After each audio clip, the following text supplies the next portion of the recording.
xaqdaray ku dileen derbiga kusoo togteen carcaan daray u dileen hooyaday xabadee madaxa u geliyeen geesee laba ka martay xabadna madaxay uga dhacday meedkeeduna waa ku rafaadnay 8 beriyaa finjeerka ee geliyeen ku laalaabanayna meedkeedoo nadiif ma dugan iyadoo diirmata qaadanay waxay ahayd maalin Jimca 19 Agosto 2022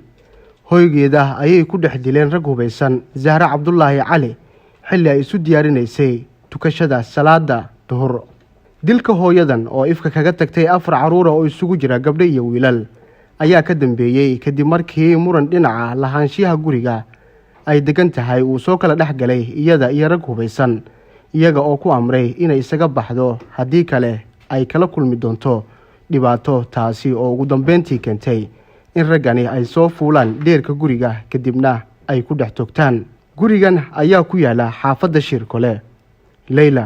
waa gabadha Zahra Cabdullaahi Cali subaxdii noo imaadeen albaabkii noo soo gargaraaceen markii noo soo gargaraaceen waxay dhaheen waxaan ahay qolal oo farsamo yaqaan loo soo diro guriga maxaa la hooyo waxay dhaheen guriga maxaa laga soo diro guriga calashaan anaga iskale way baxeen markay baxeen way soo laabteen haddana ayagoo 3 kale ah markay noo soo laabteen wuxuu dhahay gurigan sababta aa u degtay maxaa waaye abtiga wacday abtiga ugu dhibtay markii ugu dhibtay wuxuu dhahay gurigan ha laga guuro bis abtiga qadkii ka baxay markuu ka baxay waxay dhaheen haddii laga bixi weyseen gurigan meedkiina laga qaadaa maya hooyay ku dhahaayeen abtima ku dhishin salaada duhur marka laga soo baxan way dileen 4 xabad ay soo rideen hal xabay way ku dhacday derbigay soo fuuleen derbigay soo fuuleen oo meesha joogtay cunug yariis oo ilmihiis 4 cunuga meesha ku haysan anaga ilmaha dhan meesha joognay ilmaha hortoodii anaga hortoodii ku dileen laba tuuteesneed midna dhar shacab watay wax badan aan degneen guriga hooyo maxaa la dhahaa hataa way ku dhalatay meesha adii wax badan aan degneen guriga way noogu imaadeen albaabka hoos noogu xirnaa xabad kore ka soo rideen derbiga waa qolal moryaan maxaa la booska anaga iskale anaga degneen dhulkeenay rabeen inay xog ku qaataan hooyo dhuntay ugu dhacday xabad rasaasta markii la furay ilmo yar oo ilmaheyga wax dhan meesha way joognay cunug yariis ag taagnaa cunugii soo kala tuurtay oo ayay tahay waxay dhaadeen marka ay isqaadanaysa duureerto inay dugato xabadii meesha ku soo tuureen qoortay ugu dhacday meelahan ugu dhacay inta maya bartii ku dhimatay familka ay ka dhalatay Zahra ayaa ku doodaya in guriga lagu dhex dilay uu yahay guri ay familkooda leeyihiin isla markaana lagu dhalay Zahra iyaduna ay ku caruur dhashay dawladda hadda waxay sheegaysaa niman kamid inay hayaan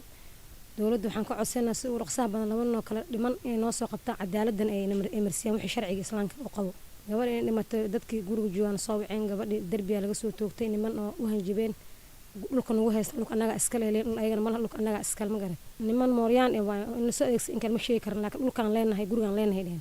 guriga nagu qabsadeen gurigan ayaga mal anaga iskale guriga inaan leenahay anaga waa ka dacwoonay degmadan u dacwoonay waraaqaheena waxaan dhan waa tusnay guriga anaga inaan noo soo saxiixeen marka nimankooda mooryaantan ayaga cishan way Soomaan shirka lagu yaala guriga Shukri Cabdullaahi Cusmaan iyana waxa dhalay Zahra waxa ay hay'adaha cadaaladda ay ka codsatay in cadaalad loo helo hooyadeeda xaqdaraa lagu dilay dhul eeleen ay ku dileen xaqdaray ku dileen derbiga kusoo togteen carcaan daray u dileen hooyaday